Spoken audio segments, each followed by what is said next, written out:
Hi everyone, welcome to Spiritual Sunshine, where we reflect on all the ways that divinity, known by many names, God known by so many different faiths and peoples across the world over time, through many religions and spiritualities, uplifts each of us every day and seeks to empower us to our own deeper connection with divinity and empowerment. And today we are reflecting on the great sage, if I dare say so, Emmanuel Swedenborg's book, Divine Providence.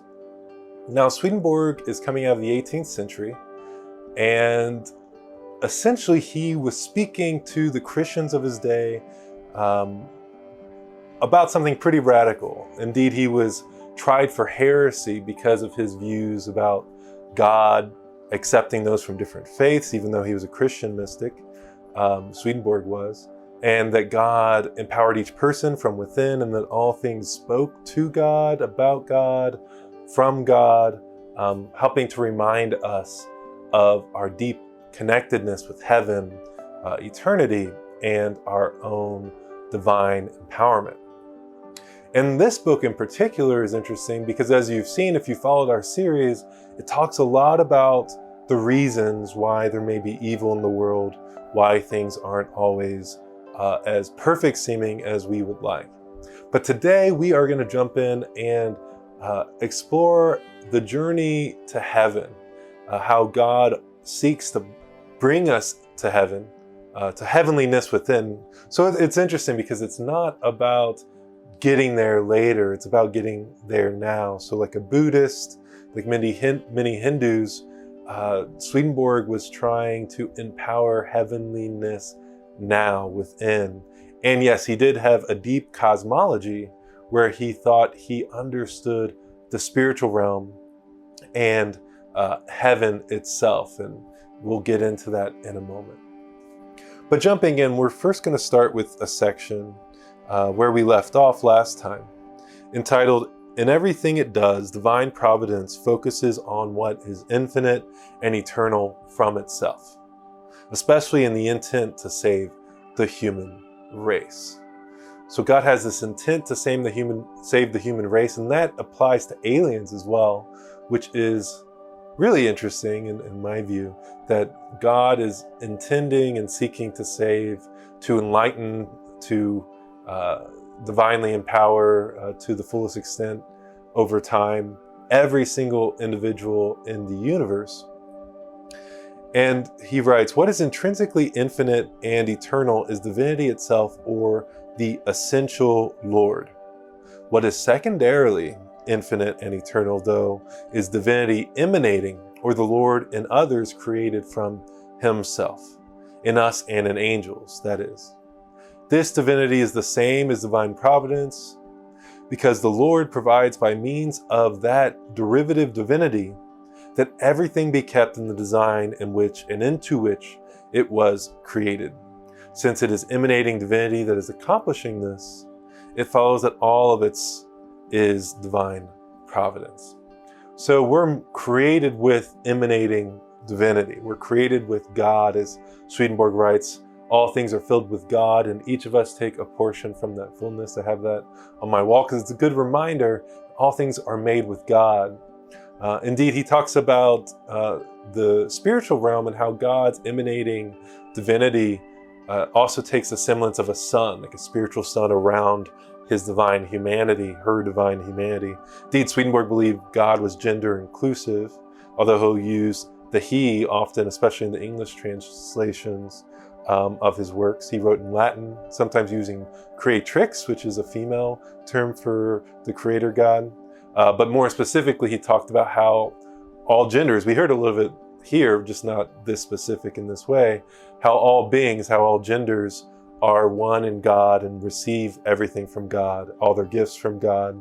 I mean, even the most misogynistic Christian, I think, would say that. So I think it's a good way to maybe, if we have that tendency within us, because many of us have been taught that way, say, oh, well, that's right. All gifts are from God, including the beauty and all the gifts of women, of trans people, of non-gender binary people.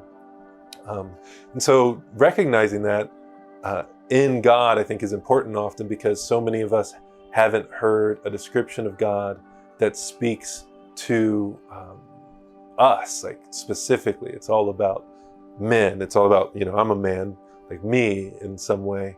So it's easier for me to see myself in God, and that should be the case for everyone.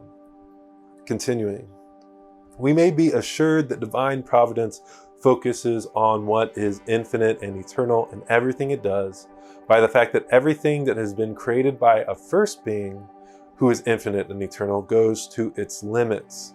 And then from those limits goes back to the first being who is its source. So first being, I love that because it's capitalized, the F and the B, first being. I haven't remembered that Swedenborg used that term to talk about God, but I think it's a nice one. I think he also sometimes says only human. So the divine human is also the only human because we're all one in God. Kind of like someone on a mushroom trip or who's meditated a lot or lean into their compassionate awareness, that divine love and wisdom we receive from God, talks about being one with everything. That's how Swedenborg's talking often in his works. Let's continue.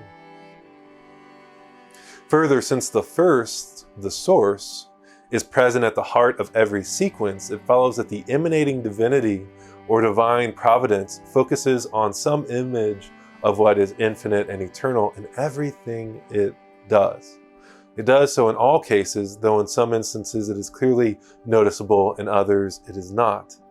Divinity shows us this image clearly in the variety of everything and in the way everything bears fruit and multiplies. So it's one of Swedenborg's favorite things to point out how everything is meant to bear fruit and multiply, at least all living things.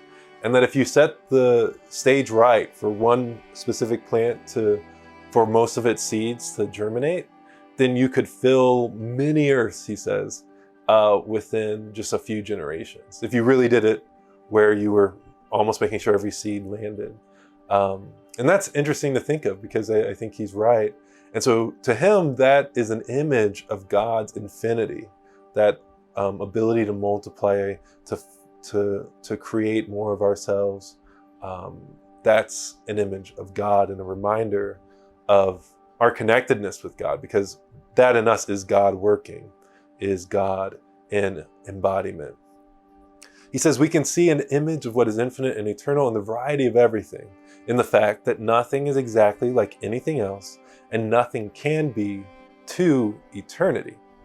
We can see this in the faces of all the people there have been since the beginning of creation, and from their characters as well, which are reflected in their faces. So he's saying no face could ever be exactly alike, and that there's an image of God even in just that. We can see it from their feelings, perceptions, and thoughts too, since these are elements of their character. This is why there are no two identical angels or spirits in all of heaven, and never will be to eternity. Now I'll note that Swedenborg believed angels and spirits were people in the next life. So if you're a spirit that had done the work or accepted heaven within, whether in this life or more fully in the next, you eventually become an angel. And so to him, all spirits, all beings have had some type of earthly life, even God in Christ and in us, so to speak. We've all had an earthly life. I think that's interesting because many of us think angels as like automatons or almost like robots. And then if we get into devil kind of mythology, which isn't exactly in the Bible, then we think of angels as somewhat free-willing beings, or we may have a whole, there's books about this kind of stuff, right? Where people just say, oh, this is how it is. Swedenborg's kind of like that.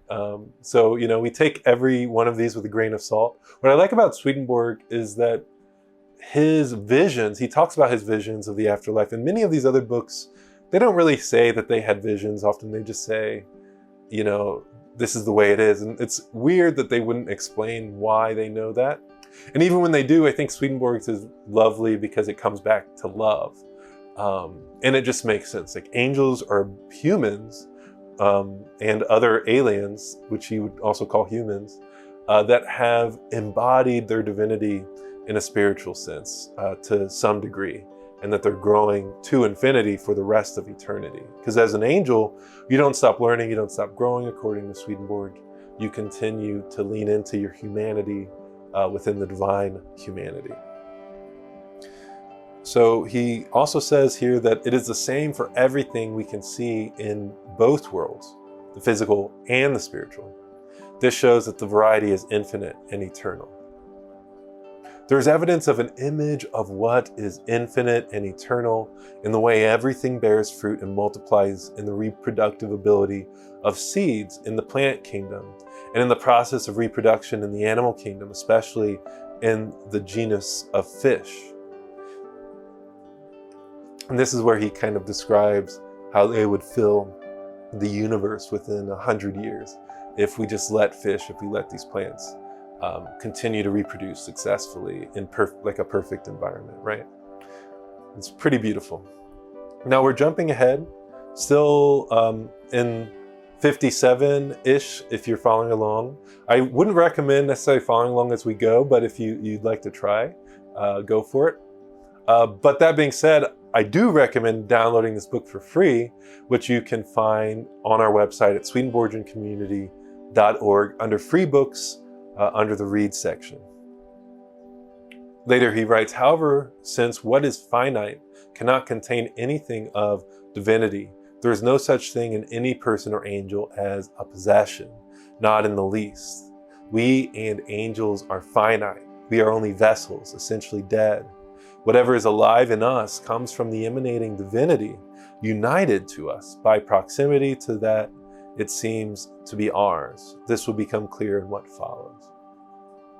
The reason divine providence focuses on what is infinite, he says, and eternal, particularly in its intent to save the human race, is that the goal of divine providence is a heaven from the human race. So if you're wondering what, the purpose of the universe was, he just kind of did that, right? Mic drop. And of course, he explains it a little bit more fully earlier in the book, because here he's actually referencing number 37 through 45. And it says 27 through 45 next to it, so I don't know if he kind of talks about it before that. But whatever that means, in that section of this book, he explores the meaning of the universe and essentially saying in his talks with angels, his connection with God and his awareness of heaven, that the purpose of the universe is actually just to increase heaven in human beings, in people, with people, so that we live in a type of love and wisdom and ultimately peace and joy, and the resulting action with each other and with God to eternity. And it's always changing, it's always improving, not always like changing every detail, because we have our loves. And he'll talk about that in a minute, how our loves kind of guide us to heaven. But I think it's fascinating, this idea that that's the purpose of the universe. He writes further, since this is the goal, it follows that the main focus of divine providence is reforming and regenerating us. That is, saving us, since heaven is made up of people who have been reformed and regenerated. So reformation and regeneration are interesting terms that he kind of connects with the process of what a Buddhist might call finding enlightenment. And that's essentially accepting the divine empowerment within, to let go of our hurtful habits, to follow truth as we find it, healthy truths in our lives, and embodying those truths in a greater and greater fashion. Eventually doing it with a deep love of those things. We may not feel that at first as we continue down this path. We may be guided by what we find truthful at first, but eventually we're guided by truth because we love truth, and because we have such a divinely empowered love for truth. When we hear it, we know it's true. We don't have to question it. He doesn't ask that of us when we read Swedenborg, read his books. He just says that's what angels are like, and that's what very few human beings are like. They just intrinsically know truth. They follow God's will all the time. And if they hear someone talking about something, they know if it's true or not. I think sometimes we think we know that, and then, So often we're reminded, that we can't tell if someone's lying or X, Y, Z.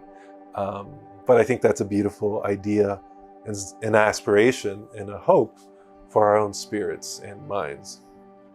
Jumping to 59, he writes, "It has not yet been realized that divine providence focuses on our eternal state at every step of our journey.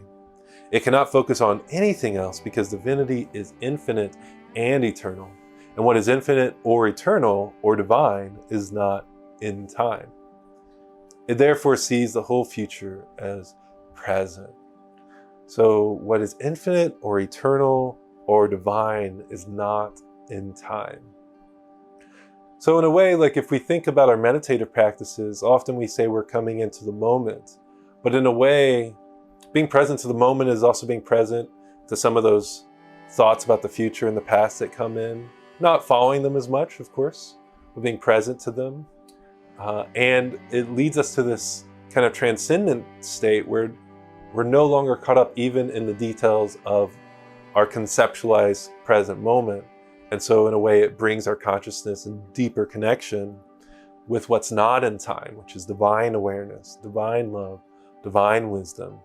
And so I think there is a practical element to what he's saying here for us, even though it may seem totally, off the wall about God.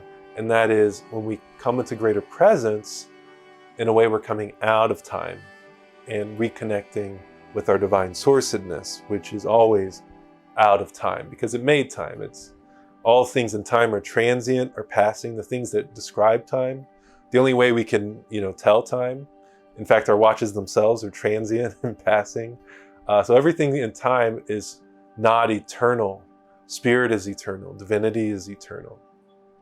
And so becoming more connected to that helps us have a greater sense of our own eternality and greater peace, love, and wisdom. He writes, "People who think in terms of time and space find this hard to grasp, though, not only because they love temporal matters, but also because they think in terms of what is present to people in the world and not what is present to people in heaven." That first one, loving temporal matters, I think that is a key here. We don't always have to think about heaven. Some of us wouldn't want to. Of course, that's what Swedenborg's saying is part of the problem. But I think becoming less centered, less, seeking of temporal things and needing that for our gratification can help connect us with that. And he's also saying here that reflecting on heavenly people, on spiritual angels and those in heaven and God also help this awareness, this divine kind of awareness of the reality of God and how we are deeply connected with what's outside of time. He says this letter is as remote from them as the ends of the earth. However, people who are engaged with divinity base their thinking on the Lord and are thinking in eternal terms, even while they think about what is present to them. So they say to themselves, "What is anything that is not eternal? Aren't temporal things nothing at all by comparison? And don't they become nothing when they end?" So kind of like what we were talking about with temporal things around us. What is eternal is different. It simply is because there is no limit to its being. So you might have seen that we have a video called Swedenborg, Buddha of the North, and it's for these reasons. When I think of some of those lessons about temporal things, I think of Buddhist scripture. But here's Swedenborg also saying the exact same thing very clearly, that when we're really centered on eternity, on what's eternal, which is God, all these temporal things are passing and are as nothing, as he says, by comparison, and they become nothing. Thinking like this is thinking in terms of eternity, he writes, even while we are thinking about what is present. And when we both think and live this way, then emanating divinity with us, or divine providence, focuses on the state of our eternal life in heaven at every step of our journey and is leading us to it. So sometimes I wonder what he means when he says people who are in the stream of divine providence. If you're a Swedenborgian, you've heard this term, stream of divine providence. Well, I love this here because he's kind of describing what that means. He's saying when we think in these terms throughout our life, when we think in these terms where the temporal we realize is as nothing, we're focused on what's eternal, and we live that way, think and live that way, he writes, then emanating divinity with us, or divine providence, focuses on the state of our eternal life in heaven at every step of our journey. So I think that's wonderful. And it also speaks to why I think some of the practices in Hinduism and Buddhism and Sikhism and others, I'm sure, are so powerful to helping us find connectedness with divinity. In Buddhism, they don't often use the term God, although some may, but it's used, God is described with different terms, kind of like how Swedenborg says, God is love and wisdom. They're more likely to say, compassionate awareness, which is wisdom itself, etc. So it's interesting, the similarities, and maybe why some of their practices are so powerful and maybe helpful for Swedenborgians alike. Our next section is on this term we heard earlier in our readings. There is a clear image of what is infinite and eternal in the angelic heaven. So if you're curious what he thinks about heaven, stay tuned. He writes, we can know the path to heaven to some extent simply by considering what the people who make up heaven are like, realizing that no one can become an angel or get to heaven unless he or she arrives bringing along some angelic quality from the world. Inherent in that angelic quality is a knowing of the path from having walked it, and a walking in the path from the knowing of it. So he's saying to connect with heaven in the afterlife, we have to have some heaven within, some angelic quality within. And he doesn't say that's, saying to ourselves, we accept Jesus Christ as our Lord and Savior, that kind of thing. Although that could be true in a real sense, not just in, a convincing ourselves sense. But I think he would say this also applies to people of other religions. We can all know God, we can all know divinity, even if we're not using the word Jesus, which is of course a mispronunciation, or any other specific term for God. So knowing God, having angelic qualities within, can apply to anyone, no matter the faith. And he's saying, but we must have something like that within to connect with heaven. And then he'll describe where it takes us from there. He writes, there really are paths in the spiritual world, paths that lead to each community of heaven and to each community of hell. We all see our own paths spontaneously, it seems. We see them because the paths there are for the loves of each individual. So if you're going to hell, it's because you love the loves. You have loves that are hellish. So you make hell within, and you continue to make hell in the next life. And he would say in other readings, in other books, this largely amounts to your primary love. So, I think all of us have to say, we can sometimes be bent on something angry or judgmental. We're often divisive, like that person's wrong. How dare they? They're dumb, this kind of rejection mentality if they're not like us in certain ways. And so we can all have some hellishness within, but he would often say that would have to be the love of our life, which it might be. And I think that's a good thing to be aware of. Am I centered on dominating others for my own self-gratification? I do air quotes if you're watching, because self in its truest sense is not a limited self. That's a false idea of self. To define ourselves by our bodies, our histories, our reputations, our minds. It's a false idea of self. And the more we're centered on that in a dominating way, controlling way, in a greedy way, as Swedenborg would describe anyway, the more we are hellish, the more we're centered on what's false and evil, destructive, the more we're centered on what's hellish. And if that's our key loves, that's the key path we're gonna literally see as he's writing about in the spiritual world once we pass. He says, no one can see any past except those of her or his love. We can see from this that angels are simply heavenly loves, since otherwise they would not have seen the past that led to heaven. However, this is better supported by a description of heaven. Our whole spirit is desire and its consequent thought.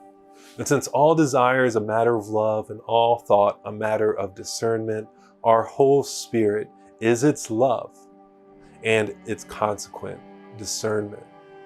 This is why our thinking flows from the desires of our love when we are thinking solely from our own spirit, as we do when we are in reflective moods at home. So he's saying if you're at work, you may have to think about things that aren't really from your love, except kind of in a sideways way, you know, because you like getting paid and that pay gets you things that you love, so to speak. But if you're alone at home and you're just in a reflective mood, your mind goes to those things that you love. Further, he says, since all spirits and angels are desires, then we can see that the whole angelic heaven is nothing but a love that embraces all desires for what is good, and therefore a wisdom that embraces all perceptions of what is true. Further, since everything good and true comes from the Lord, and the Lord is love itself and wisdom itself, it follows that the angelic heaven is an image of him. And since divine love and wisdom are human in form, it also follows that this is the only possible form the angelic heaven can have. But we'll have more to say about this in the next section. So the entire heaven, full of all genders, non-gender people, all aliens that are sentient enough to connect with heaven, is an image of God. And I think that's beautiful. Often in the Bible, the way heaven's described, the church and heaven is as the bride, and the Lord is the bridegroom, the groom. And here we can see why Swedenborg was more inclusive in his understanding of God, even though he often used male pronouns. And that's because, well, the fundamentals, everything good is from God, right? But also that heaven, full of all these different kinds of people, is called a bride. It's full of men, right? So to speak. At least one would hope there's some men there. And it's called the bride. So we have like some trans type language in the Bible. I mean, it's hard to argue that it's there. The church is called the bride. A lot of ministers, a lot of people at church are men, still called the bride. God is inclusive of male and feminine and all expression that's healthy and good, and is often called a groom, him. So, you know, I think there's some trans language, some, transgender language in these different terms, in these different ideas about God. And I think that's empowering to transgender people. And because it's there, it's right in the text, even if you're, even if you're a Bible thumper, evangelical, it's right there. And so I think for those of us who, are looking for that inclusivity, Swedenborg's a breath of fresh air. And so is Swedenborgianism in general in terms of our church, our denomination. So I invite you to connect with us, subscribe, follow, sign up for our emails at swedenborgiancommunity.org, and I can connect you further with the rest of our denomination. The reason the angelic heaven is an image of what is infinite and eternal is that it is an image of the Lord, who is the infinite and eternal one, in capital letters there.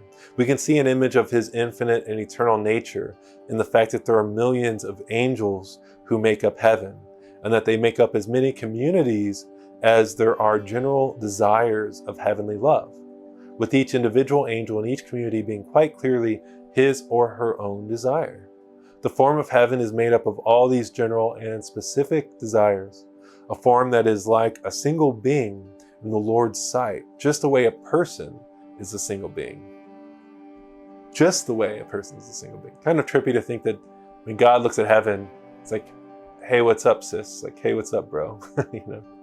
Like I'm looking in a mirror, look pretty good. This mirror is a little fuzzy. I'm gonna increase the definition a little bit. I guess he's like watching a video of himself, because Swedenborg says the more people go to heaven, the higher def it is of God. The higher def a hologram, the higher def the images of God. Because the more diversity, the more people in heaven, the greater the perfection. So he says the form of heaven is made up of all these general and specific desires, a form that is like a single being in the Lord's sight, just the way a person is a single being. This form is becoming more perfect to eternity as its numbers increase. Because the more people there are who are participating in the form of divine love, which is the form of forms, the more perfect is the union. So divine love is the form of forms. Everything speaks to love, and love makes everything. Jumping into 63. No one can unite all these desires into this form except the one who is both love itself and wisdom itself, and is at the same time infinite and eternal. Since there is something infinite and eternal in every form, something infinite in its union and something eternal in its perpetuity, if that infinite eternal element were taken away, there would be an instantaneous collapse. Who else can unite desires into a form? Really, who else can unite one part of it? No part of it can be united except on the basis of an all-embracing concept of all the parts. And the all-embracing whole depends on a concept of each particular component of it. There are millions of components of heaven's form. There are thousands entering every year, and there will be thousands entering forever. All little children go there, as do all the adults who are desires that come from a love for what is good. So he's saying, yeah, these things are brought together because there's a unifying form from God that is God that brings these things together and allows them to subsist, to be empowered, to empower greater love. And yes, he says all little children go to heaven. All children go to heaven. And all adults who are desires that are of heaven. So who have motivation, that have a deep love for something that's heavenly. He doesn't talk much about reincarnation or anything like that. There's some of it in his early diaries and writings, believe it or not, you Swedenborgians out there. But he doesn't talk about it much after that. And so it's interesting. Where it connects with me with reincarnation is that most reincarnative spiritualities, Hinduism and Buddhism in particular, also often have an element of heaven that you reach eventually. And then you may reach an even greater state that's like full transcendence, where you're essentially at one with God in its fullest possible way. But often that's inclusive of a level of individuality. And so that's kind of like what he describes heaven is. And sometimes that heaven is called the Pure Land, Buddha fields, things like that. And we can experience in this life according to Buddhism. And of course, Hinduism as well also has heavenly abodes that transcend this realm. And funny enough, there is often talk of hell in Buddhist scriptures.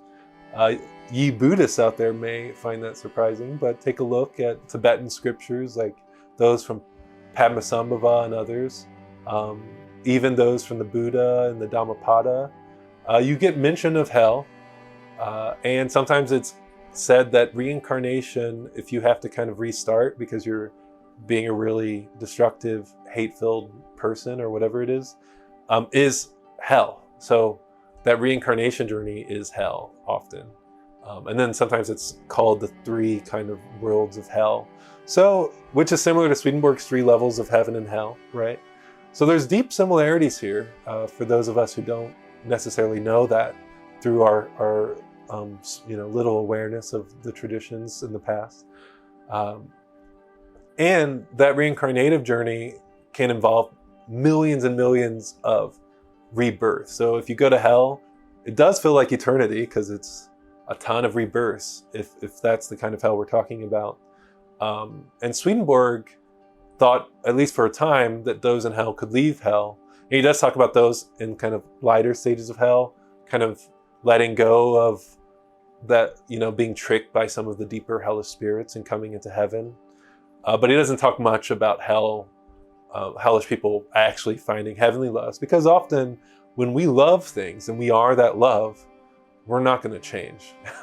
We're not going to change that love. No matter how good the counselors are around us, we'll run away, we'll fight them, we'll kind of try to kill them if they linger, right? Like, why are you still in my space? I'm at home, or whatever. Stop calling me. And so I think it makes sense that Swedenborg had a view that hell is essentially eternal for many people, even if maybe some of these other cosmological realities are also true. Could be. Now, jumping into 64. He writes, the very core of divine providence is its focus on what is infinite and eternal in the forming of the angelic heaven, so that it can be a single person in the Lord's sight, a person who is his image. I explained in Heaven and Hell that heaven as a whole is like a single person in the Lord's sight, that the same holds true for each community of heaven, that this is why every angel is a perfectly formed person, and that this is because God the Creator, who is the Lord from eternity, is a person. Heaven and Hell, as he's referencing, is another one of his books, which you can download free at swedenborgiancommunity.org. He goes on to say, I also explained that there is therefore a correspondence of everything in heaven with everything in the human being. I myself have not seen that the whole heaven is like a single person, because no one can see the whole heaven but the Lord alone. However, I have at times seen that entire communities of heaven, large and small, have looked like a single individual. I have been told at such times that the largest community, heaven in its entirety, looks the same, but only in the Lord's sight, and that this is why every angel is a person in complete form. So Swedenborg has seen in his visions, or at least he says he has, that communities of people, large and small, look like a single individual at times, like a single really perfect looking angel, right? A beautiful angel. And that the Lord, he's come to understand that the Lord sees the entirety of heaven as a single person, as we talked about a moment ago. What's interesting about this and how it connects to Hinduism for me is that in Hinduism, you often hear described how entire universes can be in one being, and that there's one being that breathes out the entirety of heaven, being a form of God, of course, and that breathes in the entirety of the universe, actually, in and out the universe. And it comes out of their pores as well. All these galaxies and universes come out of their pores. And to me, that connects with this idea that large communities, even the largest community, looks like a single person in God's sight. And the Vedic scriptures talk about that kind of thing throughout. Now, often our kind of misinterpretation or misunderstanding of Hinduism or Vedic traditions is that we think those gods are separate gods. We call them polytheistic traditions, right?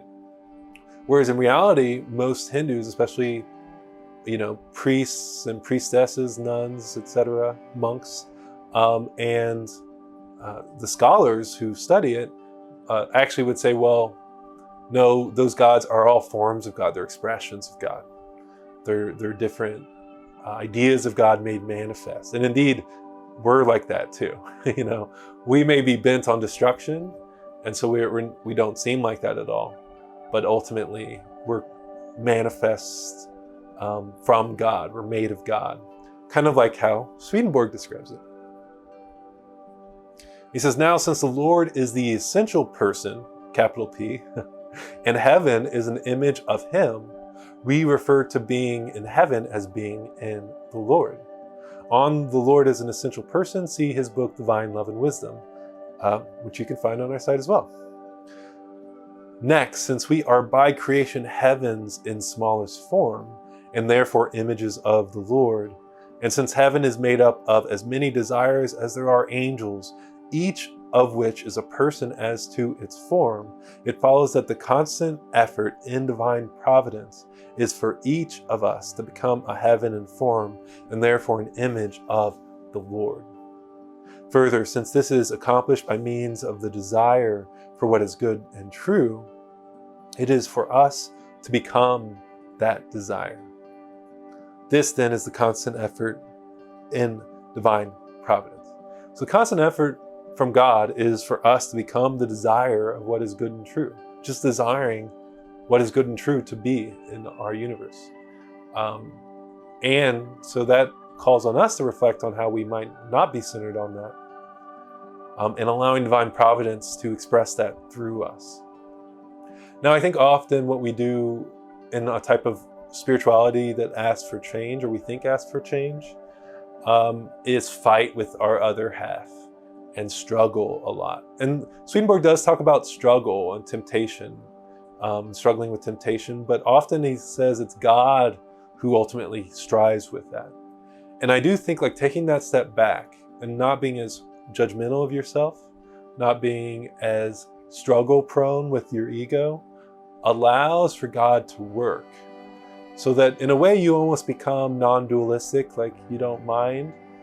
Like, well, and as Job would say, and the Bible often expresses, we should accept the good with the bad, right? That it exists at least. We should accept that so that we can find peace. And then of course work for the good to come.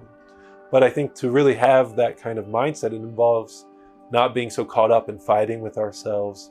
And so not being more non-dualistic in our view of the world, and yet being centered on allowing God to do good through us, in us, as us, and to center our hearts on wanting love and truth in the world, but not being as prone to that dualistic struggle, that beating ourselves up. Now, there can be a time for that. I think sometimes we might need it, or we might have to go through it or finish going through it. So in a sense, we should accept that it's happening, right? That it has happened. But I think at some point, we let go of the fight and we enter more fully into the heavenliness within and just let the more destructive things fall away. Instead of being so caught up in, that idea of struggle, because we can get addicted to that and centered on that. And then even though we think we're trying to change, we're actually just centered on the fight, or on not really changing, but feeling like we're trying. I'm sure you know what I mean. If you have any connection with this kind of like regenerative journeys in the same way that I have, it's not easy. I hope for you that you find peace and that you already have found it. Now, he says the very heart of providence, though, is that we should be in some particular place in heaven, or in some particular place in the divine heavenly person, and therefore in the Lord. So the point of providence isn't to stay in the struggle, it's to find that heaven. This is what happens for people whom the Lord can lead to heaven. Since the Lord foresees this, he also constantly provides for it, with the result that all of us who are allowing ourselves to be led to heaven are being prepared for our own places in heaven. 69. In contrast, people who do not allow themselves to be led to heaven and enrolled there are prepared for their places in hell, because they want to go to hell. They choose it, actively choose it, because as he wrote earlier, when you stop wanting to be in hell, you leave hell.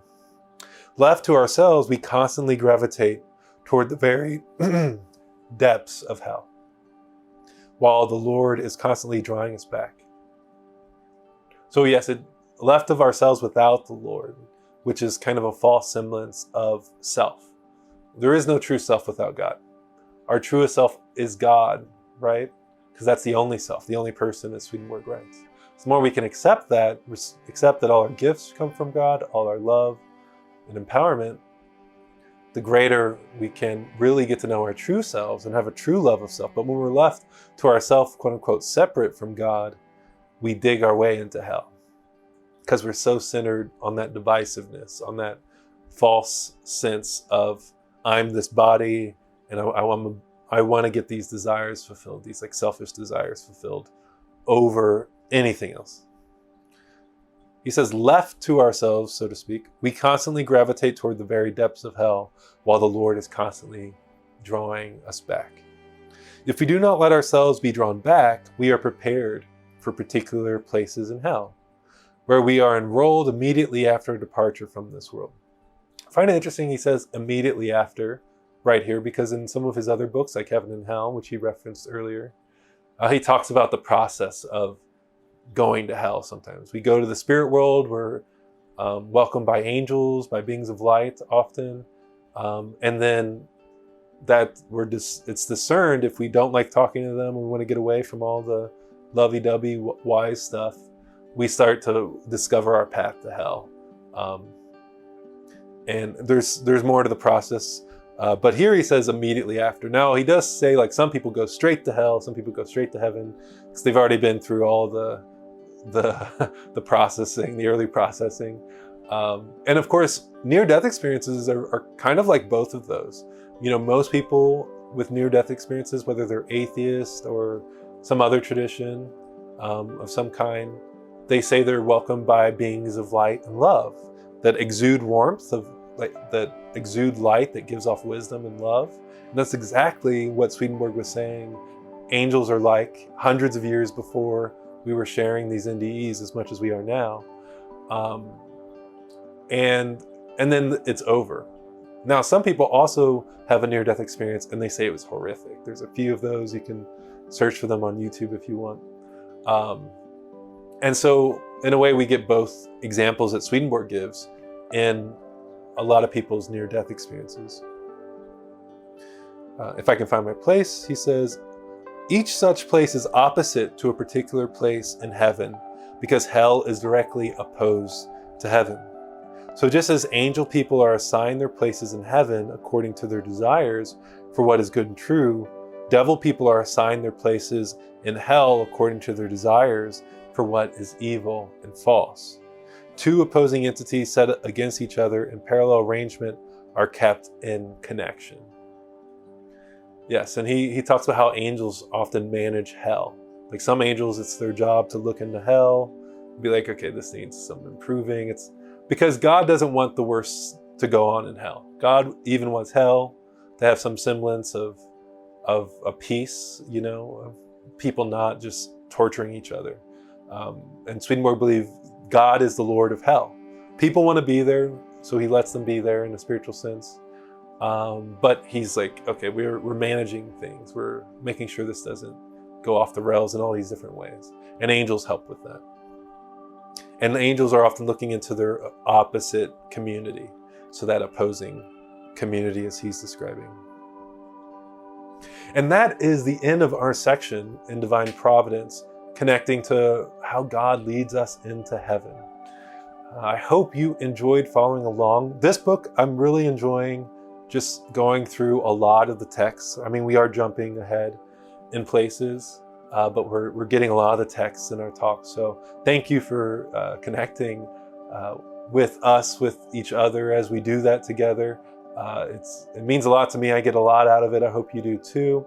If you like more of a summarization style of going through a lot of the texts, you know, if you don't really want to read Swedenborg or download an audiobook, which there are audiobooks of Swedenborg's writings, we do summarize large swaths of text in some of our other talks, like the one on Heaven and Hell, where I just kind of summarize every section and go through it. This one's a little different. I hope you enjoyed it, as I said, and I hope you are finding your own path to heaven today, accepting that, yes, we have some hellish tendency. Our minds tend to have all this habitual thinking, and coming into a state where you're more at peace even with that, so that you can let go of your addictions and let go of that hellish orientation and find that there's great peace, there's great love, you can find great desire and connectedness in heavenly loves, and that we don't have to be so caught up in hell, because it's the point of Divine Providence to lead you to heaven. Thank you, and go forth knowing that you are loved and are loved.